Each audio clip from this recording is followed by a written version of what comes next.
हरियाणा की हर अपडेट के लिए बेल आइकन दबाएं और सब्सक्राइब करें STV हरियाणा न्यूज।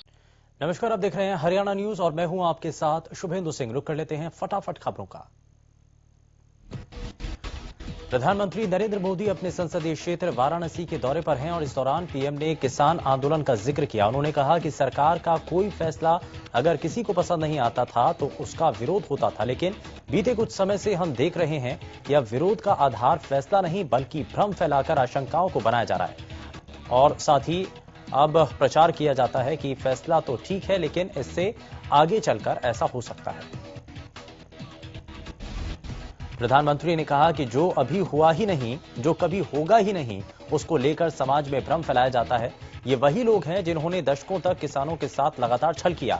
वाराणसी में प्रधानमंत्री नरेंद्र मोदी ने कहा कि 2014 से पहले के 5 सालों में पहले की सरकार ने 2 लाख करोड़ रुपए का धान खरीदा था, लेकिन इसके बाद के 5 सालों में 5 लाख करोड़ रुपए का धान के MSP के रूप में किसानों तक हमने पहुंचाए हैं।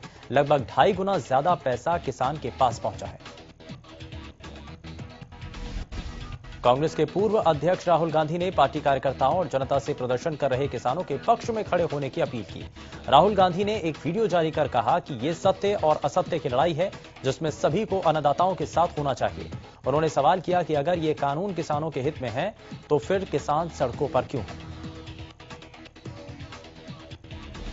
राहुल गांधी ने कहा कि देश का किसान काले कृषि कानूनों के खिलाफ ठंड में अपना घर खेत छोड़कर दिल्ली तक आ पहुंचा है। उन्होंने कहा कि पीएम मोदी कहते हैं कि 3 कानून किसान के हित में हैं। अगर ये कानून किसान के हित में है तो किसान इतना गुस्सा क्यों है? किसान आंदोलन के बीच पंजाब और हरियाणा के मुख्यमंत्रियों के बीच हुई तीखी बातचीत पर विधानसभा स्पीकर ज्ञानचंद गुप्ता ने नसीहत दी। उन्होंने कहा कि पड़ोसी राज्य होने के नाते आपस में सौहार्द बना रहना चाहिए। मंत्री या मुख्यमंत्रियों को एक दूसरे की मान मर्यादा का ध्यान रखना चाहिए क्योंकि किसी भी समस्या का समाधान बातचीत से ही होगा। इस दौरान उन्होंने यह भी कहा कि आंदोलन में राजनीति और असामाजिक तत्वों की होने की खबरें आ रही हैं। किसानों की समस्या का समाधान टेबल पर बैठकर बातचीत से होगा। अगर किसी मुख्यमंत्री ने बातचीत का प्रयास किया तो बातचीत होनी चाहिए। पंजोखड़ा साहिब में गोदलिए गांव में गृह मंत्री अनिल विज को विरोध का सामना करना पड़ा। दरअसल अनिल विज गुरुद्वारा श्री पंजोखड़ा साहिब में पहुंचे थे और इस दौरान किसानों ने अनिल विज को काले झंडे दिखाए, जिसके बाद अनिल विज को बिना माथा टेके ही वापस लौटना पड़ा।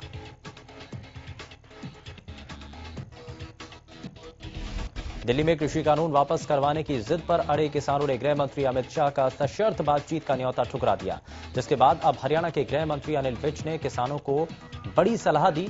अनिल विज ने कहा कि अब ये डेडलॉक खत्म होना चाहिए क्योंकि धरती पुत्र खेत में काम करता हुआ अच्छा लगता है। उन्होंने कहा कि जल्द ही वार्ता होनी चाहिए और इसे आत्मसम्मान का मुद्दा नहीं बनाना चाहिए।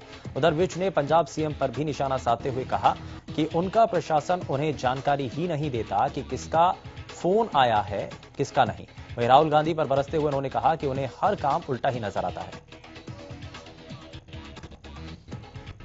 प्रदेश के कृषि मंत्री जेपी दलाल लोहारू पहुंचे, जहां उन्होंने किसानों से प्रदर्शन खत्म करने की अपील की। कृषि मंत्री ने कहा कि दिल्ली का घेराव करना किसी समस्या का समाधान नहीं। उन्होंने कहा कि केंद्रीय गृह मंत्री और केंद्रीय कृषि मंत्री ने किसानों के प्रतिनिधि को बात करने का निमंत्रण दिया हुआ है।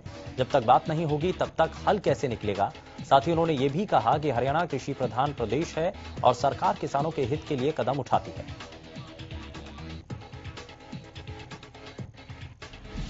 चरखी दादरी से विधायक सोमवीर सांगवान किसानों के समर्थन में उतर आए हैं। दरअसल विधायक सोमवीर सांगवान ने हरियाणा पशुधन बोर्ड चेयरमैन पद से इस्तीफा दे दिया है और किसान आंदोलन का समर्थन किया है। खाप पंचायत 40 के प्रधान और निर्दलीय विधायक सोमवीर सांगवान की अध्यक्षता में पंचायत हुई, जहां दिल्ली कूच की तैयारी को लेकर विचार विमर्श किया गया। विधायक सोमवीर सांगवान का कहना है कि वो पूरे सांगवान खाप के साथ कल 10 बजे इकट्ठा होकर दिल्ली कूच करेंगे। कांग्रेस प्रदेश अध्यक्ष कुमारी सैलजा ने एक तरफ तो सभी को गुरु पर्व की बधाई दी, वहीं किसान आंदोलन पर सरकार पर निशाना साधा। कुमारी सैलजा ने कहा कि जो अन्नदाता देश का पेट भरता है आज वो सड़कों पर आने को मजबूर है। सभी से आग्रह है कि अन्नदाता के साथ कंधे से कंधा मिलाएं और उसकी आवाज को बुलंद करें। सैलजा ने सरकार से तीनों कृषि कानूनों को वापस लेने की मांग की। भारतीय किसान यूनियन के प्रदेश उपाध्यक्ष सत्यवान नरवाल ने जेल से रिहा होते ही दिल्ली बॉर्डर पर जाकर किसान आंदोलन को सफल बनाने का फैसला लिया। सत्यवान नरवाल ने बताया कि मंगलवार को भारी संख्या में किसान ट्रैक्टर ट्रॉलियों में सवार होकर दिल्ली बॉर्डर की तरफ कूच करेंगे। उन्होंने कहा कि बड़ौदा हल्के के हर गांव से बच्चे, महिलाएं और बुजुर्ग भी इस आंदोलन में शामिल होने जाएंगे। सत्यवान नरवाल ने कहा कि जब तक सरकार उनकी मांगे नहीं मानती तब तक किसानों का आंदोलन जारी रहेगा।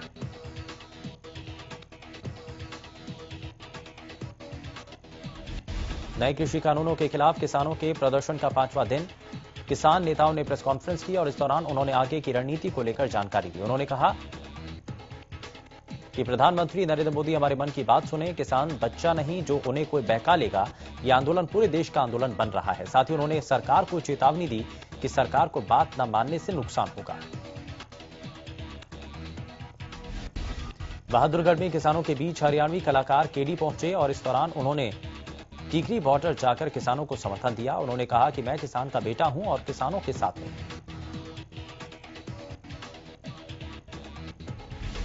किसान आंदोलन को समर्थन करने पंजाबी सिंगर सिद्धू मूसेवाला भी बहादुरगढ़ पहुंचे। इस दौरान किसानों ने उनका स्वागत किया और साथ ही किसानों का उन्होंने समर्थन भी किया। कुंडली में किसानों ने सरकार को सभी हाईवे जाम करने की चेतावनी दी। किसानों का कहना है कि वो दिल्ली दूध, फल और सब्जियां नहीं पहुंचने देंगे। इसके अलावा संसद भवन का भी घेराव किया जाएगा। इस दौरान उन्होंने सामान के लिए परेशान लोगों से माफी मांगी और कहा कि अपने हक की लड़ाई के लिए बॉर्डर पर बैठे हैं। शंभू बॉर्डर पर कभी आने जाने वाले किसानों के लिए खाने के इंतजाम के साथ साथ रहने का इंतजाम भी किया गया।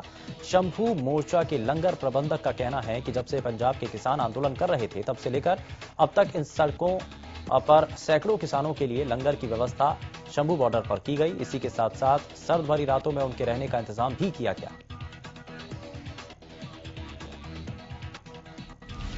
उनका कहना है कि अब भी अगर कोई किसान पंजाब से दिल्ली की ओर कूच करता है और उसके खाने की व्यवस्था भी इस दौरान की गई। इसी के साथ उन्होंने बताया कि दिल्ली से वापस आने वाले किसानों के लिए भी यहां लंगर और रहने की व्यवस्था का पूरा इंतजाम किया जा रहा है। हरियाणा पंजाब शंभू बॉर्डर पर इस लंगर का इंतजाम शंभू मोर्चे द्वारा किया जा रहा है। यहां स्कूली बच्चे भी अपना सब कुछ छोड़कर लंगर सेवा में लगे हैं। बॉर्डर पर धरने पर बैठे किसानों की गाड़ियों और जगहों पर सैनिटाइजर का छिड़काव शुरू हो चुका है। कोरोना से बचाव के लिए 3 वक्त सैनिटाइजेशन किया जा रहा है। आपको बता दें कि 20 लोगों की टीम सैनिटाइजेशन का काम कर रही है। वहीं दिल्ली से सिख समाज के लोग मास्क वितरण का भी काम करेंगे।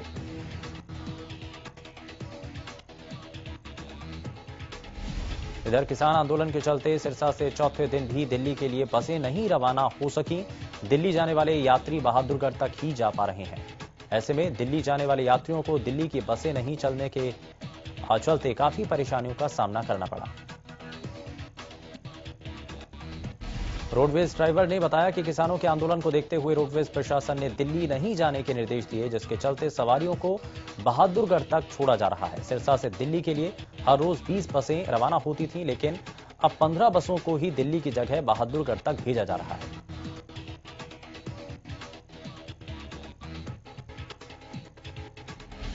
किसान आंदोलन को लेकर गुरुग्राम दिल्ली बॉर्डर पर सख्ती बढ़ा दी गई। दिल्ली पुलिस ने गुरुग्राम दिल्ली बॉर्डर पर जवानों की संख्या बढ़ा दी है। दिल्ली गाड़ियों की एंट्री चेकिंग के बाद ही हो रही है। दिल्ली गुरुग्राम बॉर्डर पर पुलिस की चेकिंग की वजह से जाम की स्थिति बन गई। हालात ये कि गुरुग्राम दिल्ली बॉर्डर पर वाहनों का दबाव बढ़ता जा रहा है, जिससे दूर दूर तक गाड़ियों की कतारें लग गई। राजौरी बॉर्डर से एम्बियंस मॉल तक गाड़ियां रेंगती हुई दिखाई। इस दौरान दिल्ली पुलिस के स्पेशल सीपी एसएन कृष्णन ने राजौरी बॉर्डर पर तैयारियों का जायजा लिया। साथ ही मौके पर तैनात पुलिसकर्मियों को मुस्तैदी से ड्यूटी करने के आदेश दिए। आपको बता दें कि किसानों ने दिल्ली के सभी बॉर्डर सील करने की धमकी दी है, जिसके बाद दिल्ली पुलिस ने एहतियातन सुरक्षा को सख्त कर दिया है।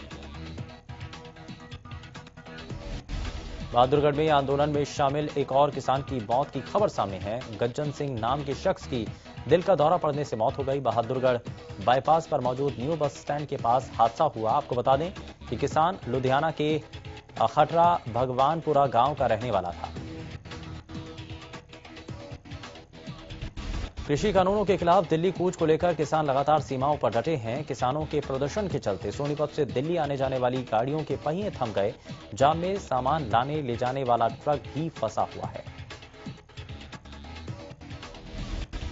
ट्रक ड्राइवरों को ट्रक में लोड कच्चे माल के सड़ने का डर सता रहा है। अगर ये माल खराब हो जाएगा तो बीमारी का खतरा बन सकता है। तो वहीं आर्मी के लिए लोड की गई दवाइयों का ट्रक भी आंदोलन के बीच फंसा हुआ है और इन दवाइयों को लद्दाख पहुंचाना है। किसानों के प्रदर्शन से अब आम लोगों को परेशानी होने लगी है। पंजाब से दिल्ली आने वाले प्रवासी मजदूरों और लोगों को पंजाब रोडवेज की बसें केएमपी से पहले ही उतार रही हैं, जिसके चलते यात्री करीब 10 किलोमीटर पहले उतरकर दिल्ली पैदल जाने को मजबूर हैं। इन यात्रियों में युवाओं समेत महिलाएं, बुजुर्ग और बच्चे भी शामिल हैं और पंजाब हरियाणा से उतरकर दिल्ली तक आने के लिए उनके पास दूसरा भी कोई साधन नहीं, जिसके चलते सवारियां परेशान हैं। कृषि कानून के खिलाफ किसानों का प्रदर्शन जारी है। कुंडली बॉर्डर पर किसान डटे हैं, जिसके कारण हालात काफी गंभीर हो गए। सबसे ज्यादा असर कुंडली राई उद्योग के अलावा दोनों ओर की दुकानों, शोरूम और बाकी दुकानों पर पड़ा है।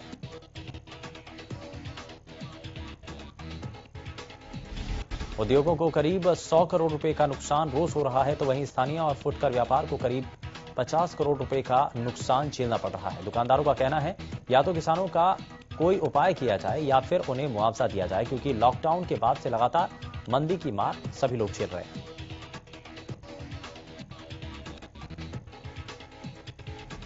प्रदेश में 24 घंटे में कोरोना के 1809 नए केस सामने आए। पिछले 24 घंटे में गुरुग्राम में कोरोना के 479 नए मामले सामने आए। वहीं फरीदाबाद में 380 नए केस हैं।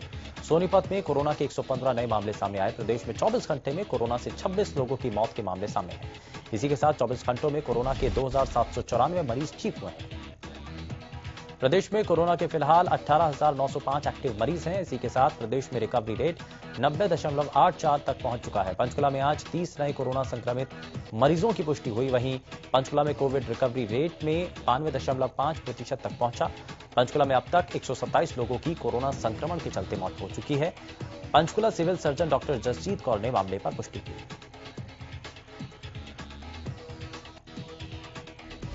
प्रदेश में कोरोना के मामलों में लगातार बढ़ोतरी हो रही है।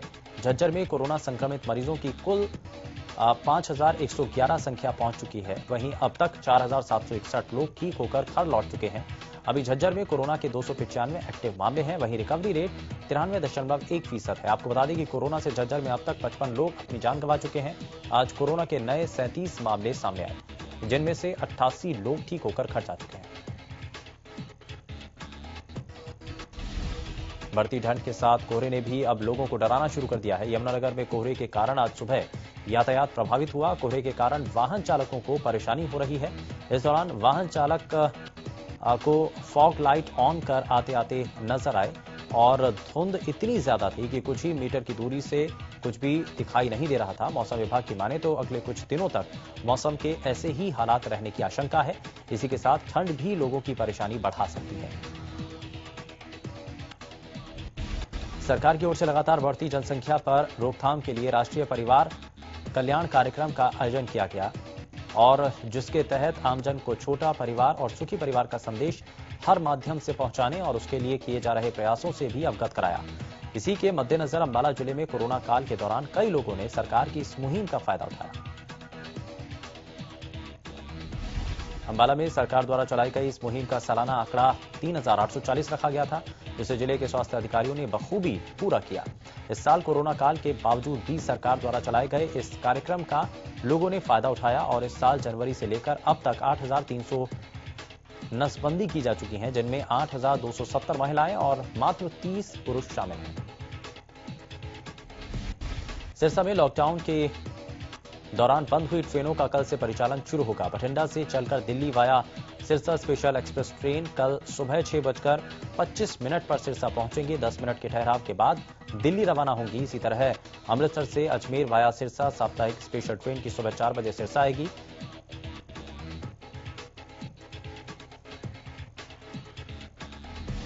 ये स्पेशल ट्रेनें 31 दिसंबर तक चलेंगी और इन ट्रेनों के सिर्फ रिजर्वेशन वाले यात्री सफर कर पाएंगे। स्टेशन पर पहुंचे यात्रियों में सोशल डिस्टेंस बनाने, सैनिटाइज करने के बाद ही एंट्री दी जाएगी और ट्रेन में सवार होने से पहले टीटी द्वारा यात्रियों की थर्मल स्क्रीनिंग भी की जाएगी।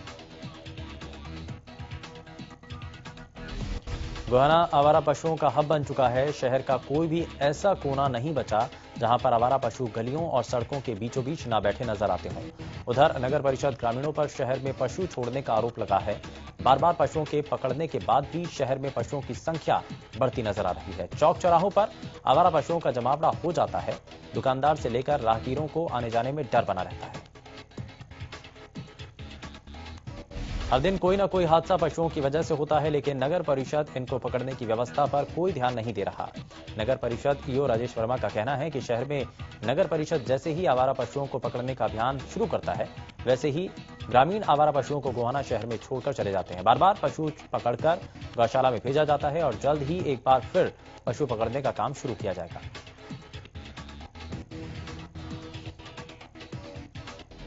सिरसा में गुरु नानक देव जी के 551वें प्रकाश पर्व रानिया रोड स्थित गुरुद्वारा में कार्यक्रम का आयोजन किया गया। रागी जत्थों ने शब्द कीर्तन किया। मंदिर में हजारों की संख्या में श्रद्धालु पहुंचे और इस दौरान गुरु ग्रंथ साहिब के समक्ष शीश नवाया और शब्द कीर्तन का श्रवण किया। श्रद्धालु नरेंद्र पाल सिंह ने कहा है कि गुरु जी द्वारा शुरू की गई वंड चखों की बात को पूरा किया गया। भिवानी में भी श्री गुरु नानक देव जी का 551वां प्रकाशोत्सव धूमधाम से मनाया गया। गुरुद्वारा सिंह सभा के तत्वाधान में आयोजित बड़े कार्यक्रम में शिरकत कर रहे लोगों का कहना था कि सभी एक ही परमात्मा के बंदे हैं, कोई ऊंच नीच नहीं। इसलिए गुरु नानक देव जी ने एक पंक्ति में बैठकर पूजन करने की परंपरा चलाई और छोटे बड़ों का भेदभाव खत्म किया। कैथल में श्री गुरु नानक देव जी का 551वां प्रकाशोत्सव धूमधाम से मनाया गया। कैथल के ऐतिहासिक गुरुद्वारा नीम साहब में बड़ी श्रद्धा और उत्साह के साथ लोगों ने प्रकाशोत्सव में हिस्सा लिया।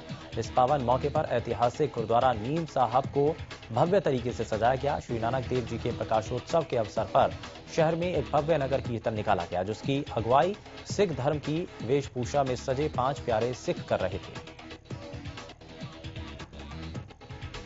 निकिता हत्याकांड मामले में एसआईटी की टीम मुख्य आरोपी तौसीफ की मां अस्मीना, पिता जाकिर और चाचा जावेद को गिरफ्तार करने के लिए सोहना में आरोपियों के घर पर रेड करने के लिए पहुंची, लेकिन आरोपी पुलिस टीम के पहुंचने से पहले ही फरार हो गए। जिसके बाद एसआईटी की टीम ने सोहना सिटी थाना पुलिस को अपने साथ लेकर दोबारा से छापेमारी की, लेकिन घर से आरोपी फरार हो गए।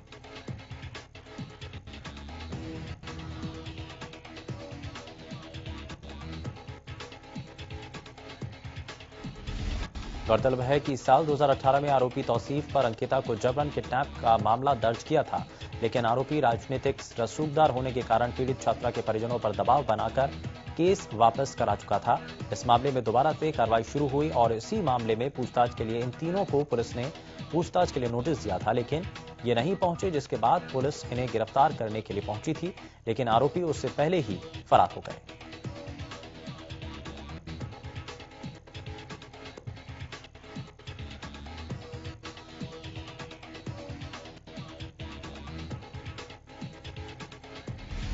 बल्लभगढ़ में एक महिला पर चाकू से हमला करने की वारदात सामने आई है।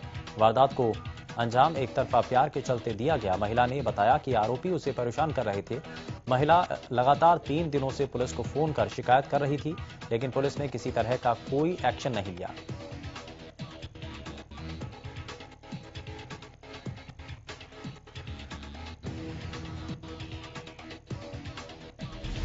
पुलिस की लापरवाही के चलते आरोपी ने महिला के घर में घुसकर महिला के गले पर धारदार हथियार से हमला कर दिया।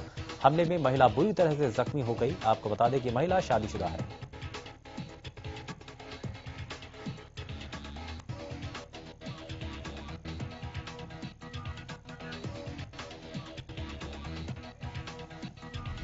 करनाल के गांव कुंजपुरा में एक दर्दनाक सड़क हादसा हुआ। हादसे के दौरान बाइक सवार युवक की मौके पर ही मौत हो गई। दरअसल सड़क पर एक ट्रक गलत तरीके से खड़ा था, जिसके बाद बाइक सवार शख्स की ट्रक से टकराने के बाद मौत हो गई।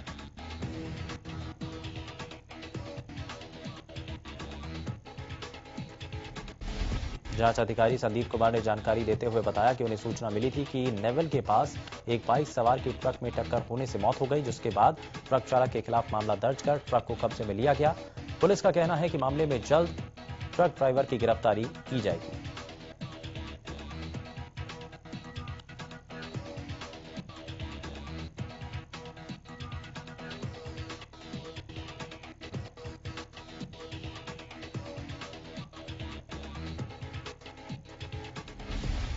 पलवल के एक गांव से महिला के साथ रेप का मामला सामने आया। महिला की उम्र 40 साल है। जब महिला कूड़ा डालने घर से बाहर निकली थी, तब आरोपी ने रेप की वारदात को अंजाम दिया और जान से मारने की धमकी देकर मौके से फरार हो गया। पीड़ित महिला ने ढाका बस्ती के रहने वाले प्रीतम के खिलाफ पुलिस में शिकायत दर्ज कराई।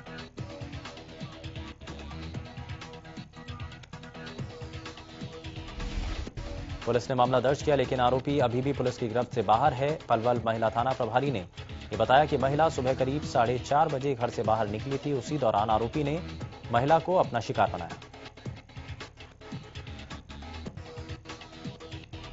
सिरसा के बेगू रोड पर बैंक ऑफ इंडिया की बिल्डिंग में कल देर रात आग लग गई।